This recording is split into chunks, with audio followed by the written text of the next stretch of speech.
कि कोविड-19 से रिकवर करने के बाद हफ्तों, महीनों तक जैसे आपने बताया बहुत सारे लोगों में ये लॉन्ग कोविड की तकलीफ के आपने लक्षण बताए, तो पोस्ट कोविड फाइब्रोसिस का भी नाम आजकल बहुत सुन रहे हैं। तो इसके लक्षण क्या कुछ अलग हैं लॉन्ग कोविड से? इसका इसका कुछ इलाज है अभी? सही। तो हम लोग अब जो अब 1 डेढ़ साल हो गया है कोविड को हमारी ज़िंदगी का पार्ट बने हुए, तो अब हम लोग इसके लॉन्ग टर्म कॉम्प्लिकेशंस देख रहे हैं और फाइब्रोसिस माने scarring of the lungs is one of the most unfortunate complications.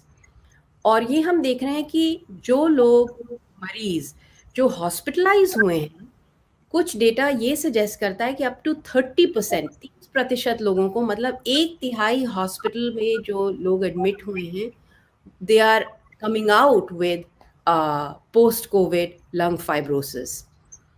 But एक the silver lining here is that ये जो स्कारिंग ऑफ द लंग्स है, ये थोड़ी सी आम फाइब्रोसिस जो आईपीएफ कहलाती है उससे शायद थोड़ी अलग है। इसमें रिवर्सिबिलिटी के चांसेस ज़्यादा हैं। कुछ रिस्क फैक्टर्स हैं which can predict your risk of developing pulmonary fibrosis. अगर आपकी इलनेस सिवियर थी, पर्टिकुलरली रिक्वायरिंग मैकेनिकल वेंटिलेशन, तो आपका risk of developing pulmonary fibrosis is high. अगर आप स्मोकर थे, तो आपका risk of developing pulmonary fibrosis is high.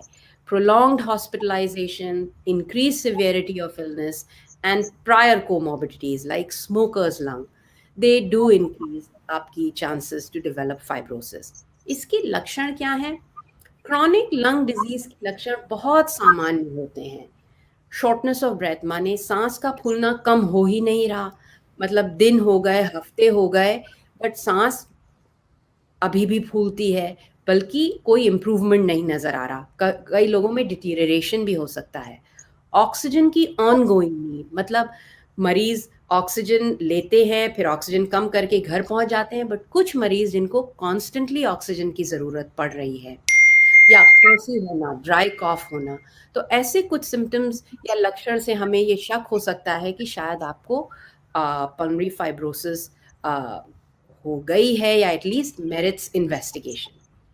हुँ, तो वैसे तो स्कारिंग ऑफ द लंग्स के इलाज हमारे पास कम हैं और अभी हम लोग स्टडी कर रहे हैं, बट कुछ स्ट्रैटेजीज हैं विच लुक प्रॉमिसिंग।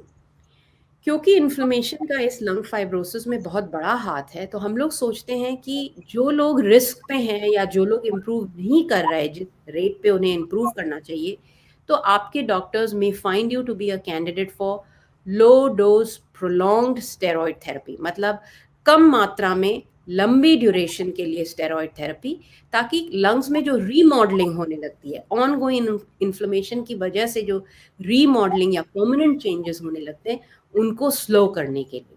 तो डॉक्टर सोच सकते हैं कि you may be a good candidate. हर आदमी को लंबे स्टेरॉइड्स की ज़रूरत नहीं है, जैसा कि हम लोग बिटर एक्सपीरियंस से जानते हैं। Steroids are a double edge sword. तो मैं ये नहीं कह रही कि सबको स्टेरॉइड्स की ज़रूरत है, हरगिज़ नहीं। बट कुछ मरीज़ हैं जिनमें लो डोज प्रोलॉन्ग्ड स्टेरॉइड्स शायद फ़ायदेमंद हो सकते हैं। और दूसरी है एंटी फाइब्रोटिक थेरेपी।